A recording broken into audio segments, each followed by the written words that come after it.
엄마가 오늘 오후 예배를 드리시는 헌신 예배를 드리시는 라헬 여선교회와 또 우리 성도님들 위 함께 하시기를 간절히 빕니다. 오늘 헌신 예배를 드리는 라헬 여선교회 회원님들께서 지금까지 살아오시면서 얼마나 많은 선택을 할 기회를 가지셨는지, 또 그 많은 선택을 할 때마다 얼마나 많은 고민과 또 어려운 일들이 있으셨을까 생각해 봅니다. 돌아보면 잘했다라는 것도 있으실 것이고, 그건 진짜 내가 잘못했어, 지금 생각해도 후회가 돼, 그런 선택을 한 것도 아마 있으셨을 것 같습니다.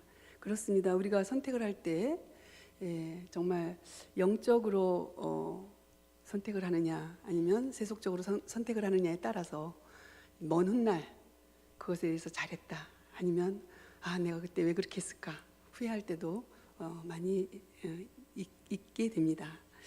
자, 30년 전 정도에 아주 유명한 냉장고 그 광고 문구가 있었어요. 혹시 생각이 나시면 제가 앞구절을 말하면 뒷구절 한번 말씀해 보시겠어요? 자, 순간의 선택이 네, 이렇게 유명해요. 네, 순간의 선택이 10년을 좌우한다. 진짜 유명한 광고 카피였죠. 어떤 선생님이 스승의 날 학부형들이 막 양주를 선물해가지고 스승의 날 수업 일찍 끝나고 술을 엄청 많이 마셨답니다. 그리고 이튿날 학교를 갔는데 마침 중간고사 시험이라서 뭐를 해야 돼요? 감독을 해야 되는 거예요. 근데 그 어제 마신 술이 너무나 이렇게 취해갖고 아주 정신이 없었답니다. 근데 시험 감독을 해야 되는데 선생님이 흐트러진 모습을 보이면 학생들이 컨닝할까봐 이 선생님이 학생들 앞에서 이놈들아, 10년 순간의 선택이 그러니까 10년을 좌우한다. 애들이 또 그런 거예요. 그러니까 너희들 컨닝하지 마. 이제 그걸 협박을 한 거죠. 협박보다는 이제 압력을 넣은 거죠. 자, 오늘 제목이 선택, 생과 사의 갈림길, 이렇게 정해 보았습니다. 사실 순간의 선택이 결혼 선택 같은 거는 더군다나 일생을 좌우하게 되죠.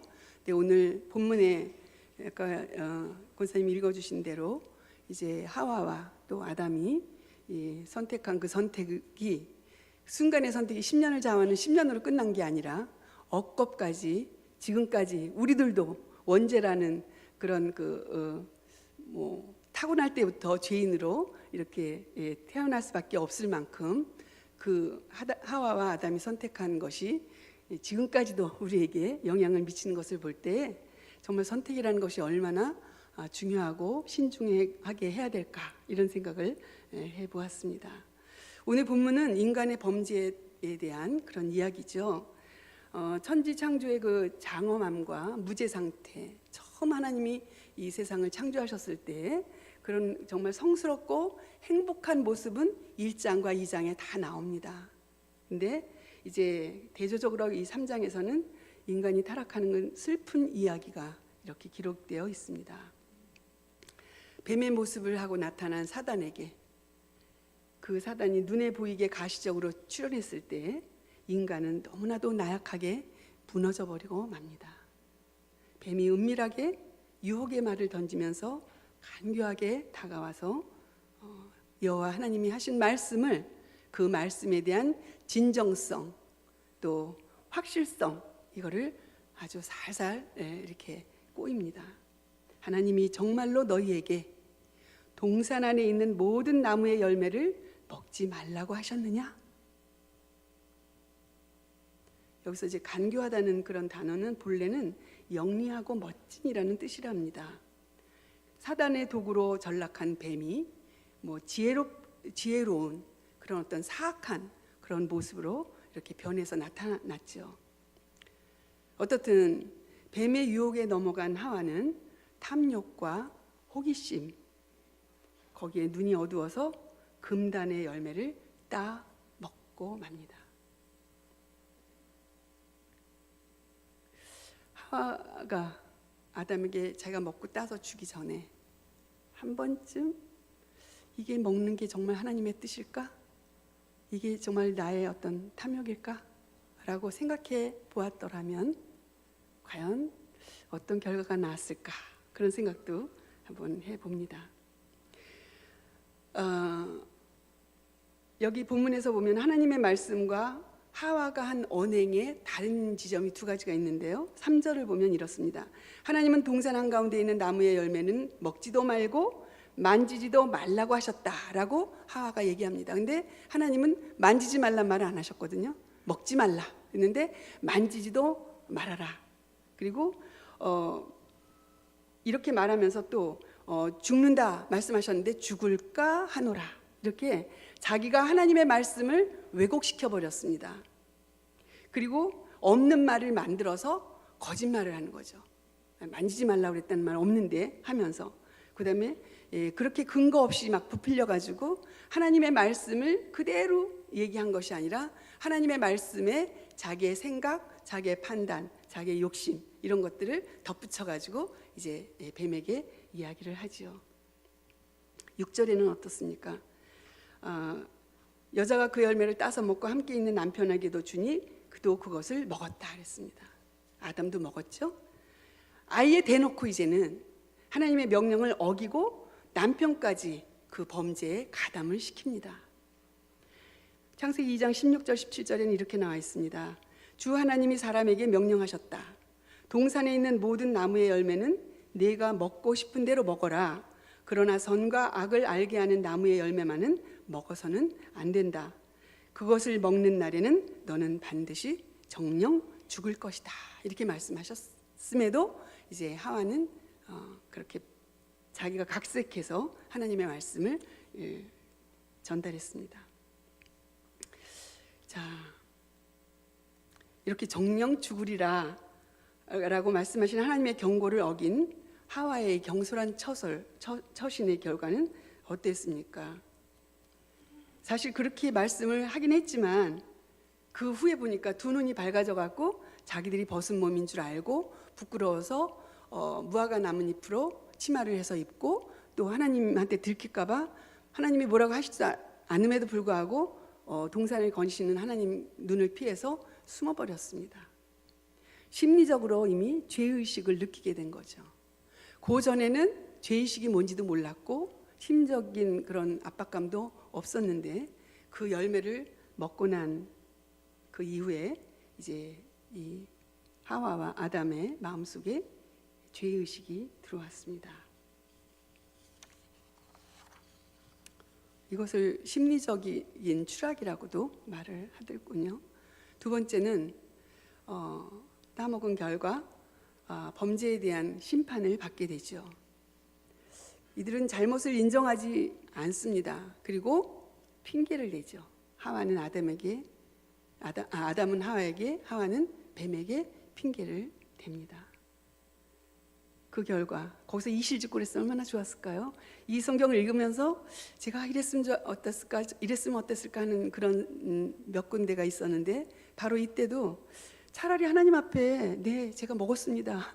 뱀이 이렇게 꼬이는데 제가 유혹을 이기지 못해서 호기심을 이기지 못해서 먹었습니다 라고 하나님 앞에서 그냥 이실직고 했으면 어땠을까?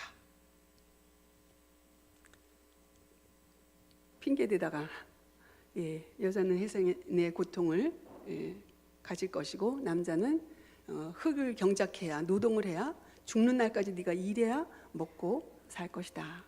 그렇게 심판을 받았습니다. 그러면서 너는 흙으로 빚어졌으니까 다시 흙으로 돌아갈 것이다. 죽음을 말씀하신 거죠. 세 번째로는 그 좋은 행복한 낙원에서 축출이 됩니다. 하나님 말씀하셨습니다. 보아라, 이 사람이 우리 가운데 하나처럼 선과 악을 알게 되었다.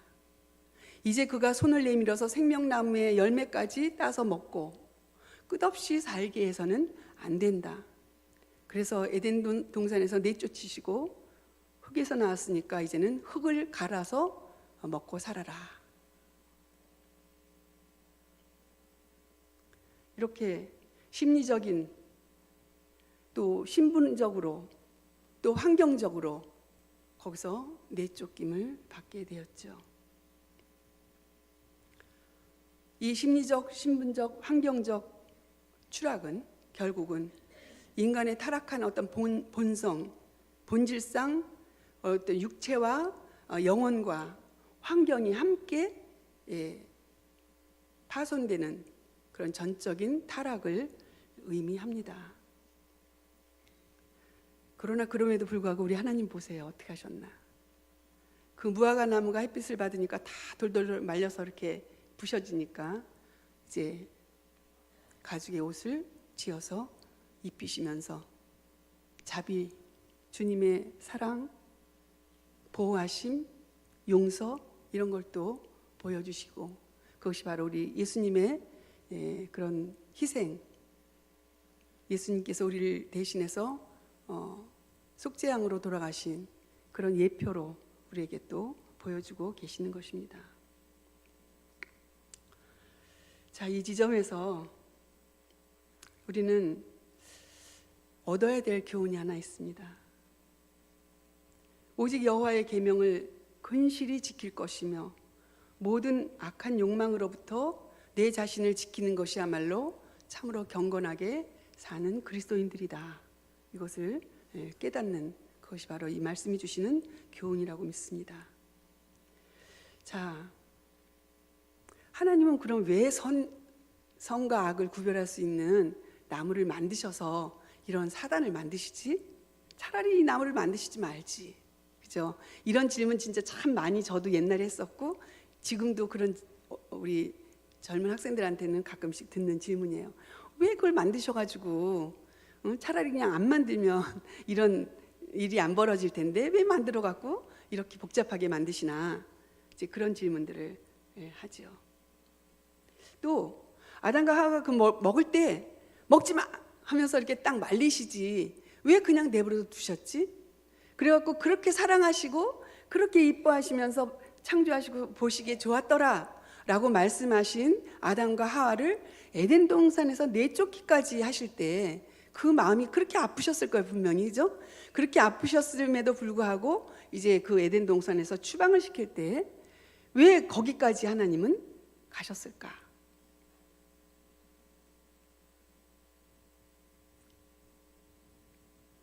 히브리 사람들은 선악을 알게 하는 나무라는 표현이 그냥 윤리적으로 선과 악만 알려주는 것이 아니라고 합니다. 긍정적인 면, 부정적인 것 이런 것들을 다 포함하는 어떤 포괄적으로 그런 뜻을 포함하는 게 바로 그냥 선과 악이라는 단순한 표현이 아니라 전반적인 포괄적인 것까지 다 이렇게 아우르는 그런 표현이라고 합니다. 그래서 아담과 하와가 선악을 알게 된다는 그런 의미는 곧 하나님같이 전지 모든 것을 다 아는 그런 어떤 수준에 도달하는, 그리고 하나님의 그 전지하심에 참여할 수 있는 그런 뜻이라고 합니다. 만약 한번 생각해 보세요. 아담과 하와가 인간으로서 하나님과 똑같이 모든 것을 다 안다면 어떨까요? 여러분이 하나님하고 똑같이 모든 것을 다 안다면 어떠시겠어요? 행복하실까요? 행복하실 수도 있겠죠? 그게 과연 이로운 것일까? 아니면 해로운 것일까? 이런 생각도 한번 해보았습니다.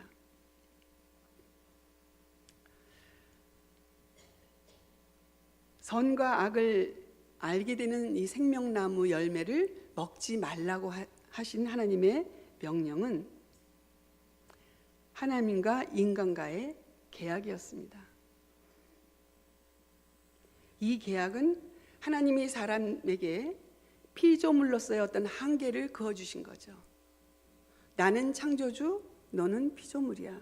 그러면 나와 너 사이에는 어떤 일정의 선이 있어야 돼. 그렇지 않으면 그 선이 무너지면 너와 나와의 관계는 깨져버리는 거야.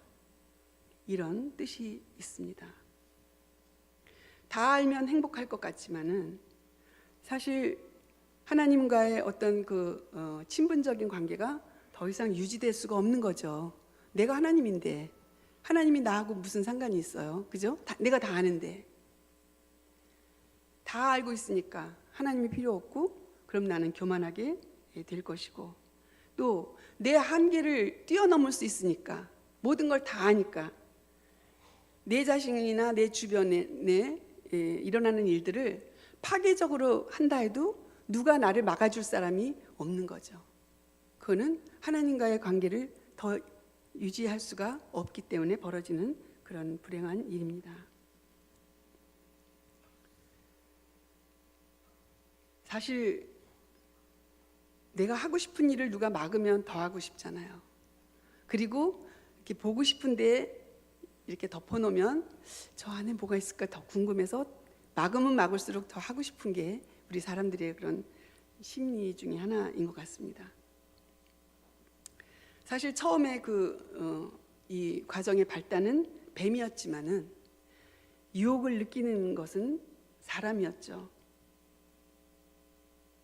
명령을 어기고 보암직하고 먹음직하고 탐스러운 열매, 그 열매를 먹는 순간 그들은 하나님의 영역을 침범한 것입니다.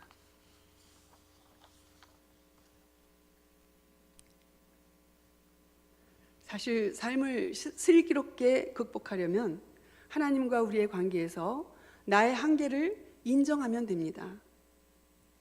사람이 선악을 알게 되었을 때 사람이 자신 안에 있는 어떤 가능성을 잘못 사용해서 하나님 노릇을 할까봐, 하나님 자리에 앉을까봐, 그래서 타락할까봐 사람의 본분을 지키게 하시려고 하나님은 우리에게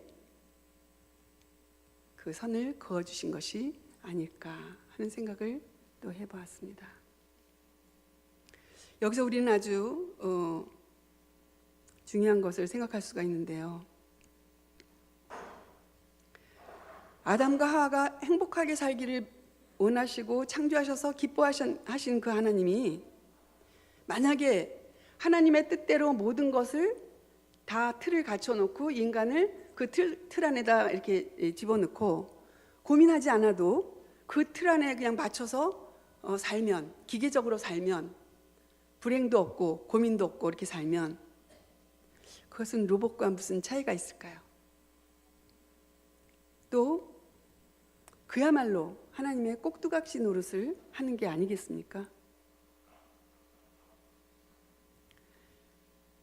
하나님은 우리에게 굉장히 큰 선물을 주셨는데 그것이 바로 자유의지입니다. 선택할 수 있는 힘이죠. 하나님이 먹지 말라고 하셨지만 사람이 먹지 않을 수도 있고 먹을 수도 있었던 것입니다.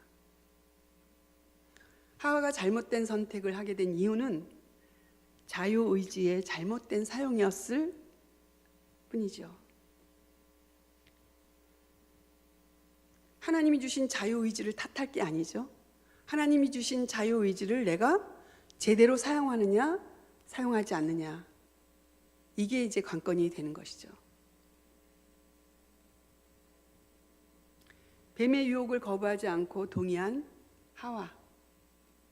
하와의 유혹을 거부하지 못하고 동조한 아담. 이렇듯 악행과 잘못이 시작될 때도 역시 작용한 것은 자유의지였습니다. 그렇지만 이 자유의지는 무조건 나쁘게만 되는 것이 아니라 정말로 잘 선택하면 굉장히 좋게 또 사용할 수가 있는 것이죠. 여러분, 돈은 좋은 겁니까? 나쁜 겁니까? 한번 대답해 보세요. 돈은 좋은 겁니까? 나쁜 겁니까? 좋은 거예요? 예, 다 좋은 거예요? 나쁜 거예요? 예, 돈은 좋은 것도 나쁜 것도 아닙니다. 그냥 돈입니다. 돈을 좋은 데 쓰니까 좋은 거죠. 돈을 나쁜 데 쓰면 나쁜 게 되는 거죠. 우리 흔히 많이 예를 드는 칼이 좋은 겁니까? 나쁜 겁니까? 그렇게 물어보면 애들한테 주면 잘 모르니까 막 남을 해치고 물건을 상처를 내고 그래서 나쁜 거라고 하지만 그 칼이 없으면 또 우리 어머니들 부엌에서 요리하실 때 칼 없으면 어떻게 해요? 칼도 좋은 것도 나쁜 것도 아니에요. 그냥 칼이에요, 칼. 그 칼이 누구 손에 쥐우느냐에 따라서 좋은 것도 될 수 있고 나쁜 것도 될 수가 있죠.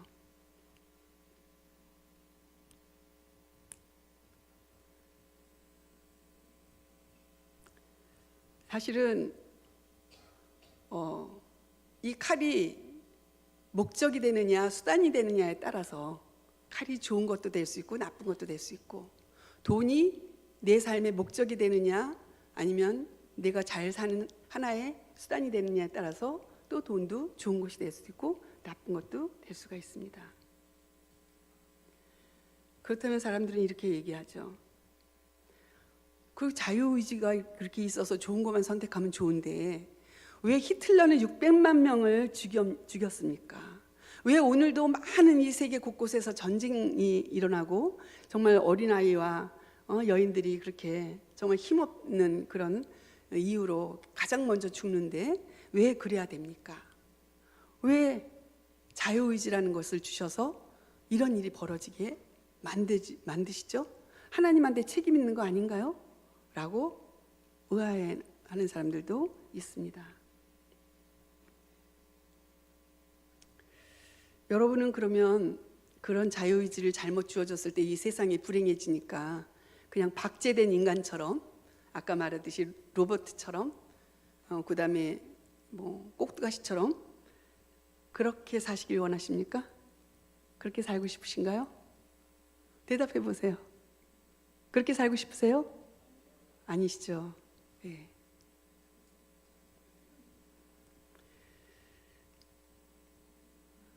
자유의지는 인간에게 주신 하나님의 사랑입니다. 그리고 선물입니다. 하나님께로 우리가 오늘 교회 나와서 예배를 드리는데 하나님이 강제로 너 나와야 돼 그러고서 집에서부터 우리를 목을 잡고 찌질 끌고 나와서 여러분들이 예배를 드리신다면 행복한 예배입니까? 아니죠. 내 의지로 하나님의 사랑을 받은 내가 하나님께 감사하고 하나님을 만나고 싶어서 이 교회에 정말 기쁘게 믿음의 발걸음으로 이렇게 걸어 나오지 않습니까? 나에게 이런 자유의지가 없다면 하나님이 오라면 오고 가라면 가고 너무 재미없을 것 같아요. 우리가 기쁘게 찬양하고 하나님의 사랑에 은총에 보답하고 그래서 우리도 또 다른 사람들을 사랑하는 이런 삶이 이렇게 또 남을 도우며 또 예배드리며 이런 삶이 자유의지에서 온다는 것을 생각할 때 우리는 감사하지 않을 수가 없습니다. 사실 비록 실수할지라도 하나님께서 주신 자유의지 이것 때문에 우리가 다시 되돌이켜서 올바른 길로 갈 수 있는 가능성이 있는 것이죠. 그 가능성이야말로 자유의지라는 이름으로 주신 하나님의 끝없는 사랑입니다. 이제 말씀을 마무리하면요. 자유의지를 그러면 어떻게 사용할 것인가? 어떻게 사용하는 것이 올바를 것인가? 자유의지를 올바로 사용할 수 있으려면 목적으로 사랑해야 할 것들과 수단으로 사랑해야 할 것을 분명히 우리가 알아야 되겠습니다. 하나님은 목적입니까? 수단입니까?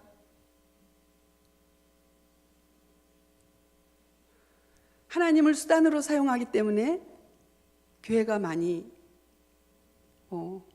타락했다는 욕도 먹고 세습 같은 것들이 이렇게 세상에 알려지면서 기독교인들이 욕을 먹고 그렇죠. 하나님은 목적이 돼야 되죠.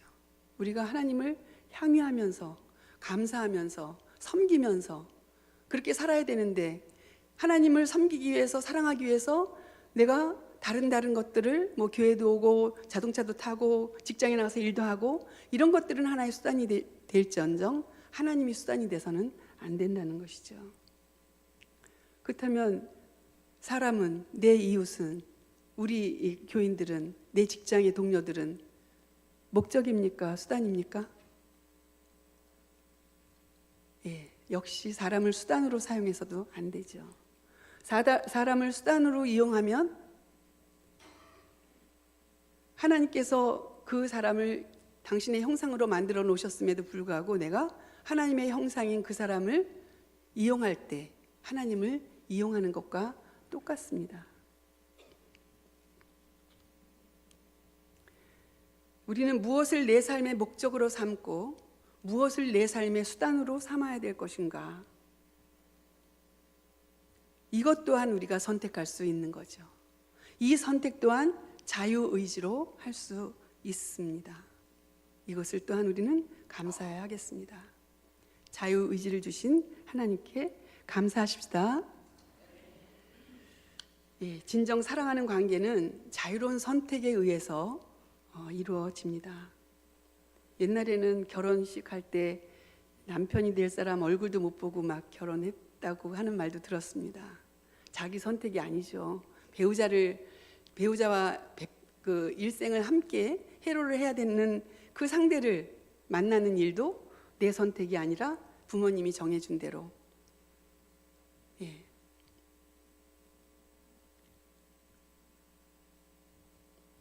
자유의지를 주신 하나님, 그 하나님의 마음, 인간을 너무너무 사랑하셔서 비록 얘가 실수할지도 모르지만 실수한다고 해갖고 얘를 틀에 가둬놓고 살게 할 수는 없어. 실수할 수 있지만 그래도 내가 열어놔야지. 실수했을 때 다시금 끌어안으시는 그 하나님의 마음. 이 하나님이 바로 우리의 하나님, 우리를 사랑하시는 분이십니다. 하나님이 지으신 모든 피조물은 근본적으로 선합니다. 하나님이 지으신 모든 피조물 중에 으뜸인 우리 사람도 근본적으로 선하다고 믿습니다. 죄의 문제.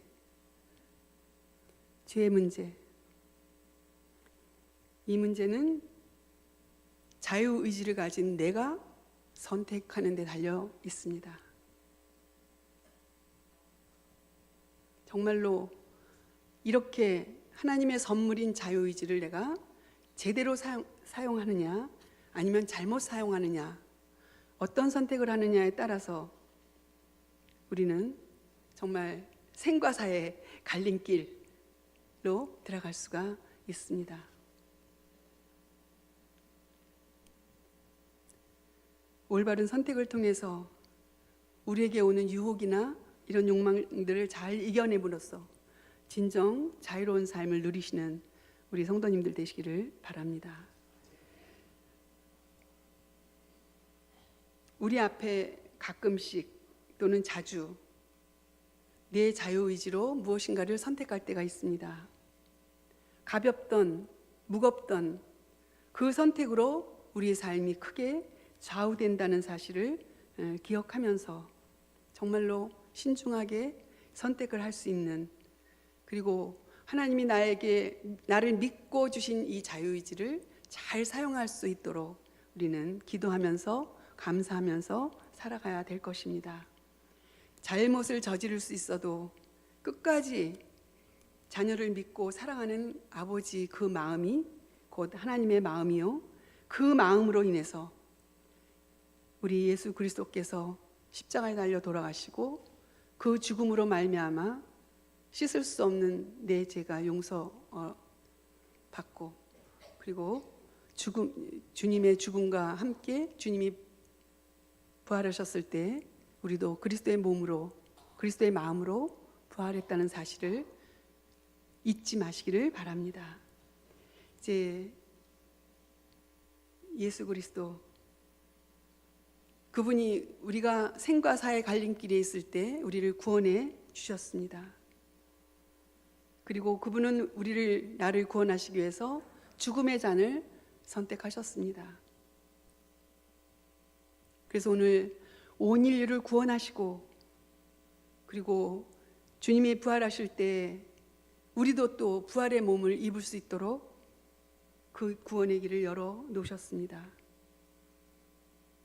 이제 우리는 하나님과 하나가 되었고 하늘나라의 시민이 되었고, 그래서 기쁨과 감사와 감격 속에서 믿음 안에서 살아가고 있습니다. 우리도 예수님의 십자가를 본받아서 우리 앞에 놓인 희생의 잔을 선택해서 마시고 하나님께서 주신 자유의지를 가지고 선한 이웃을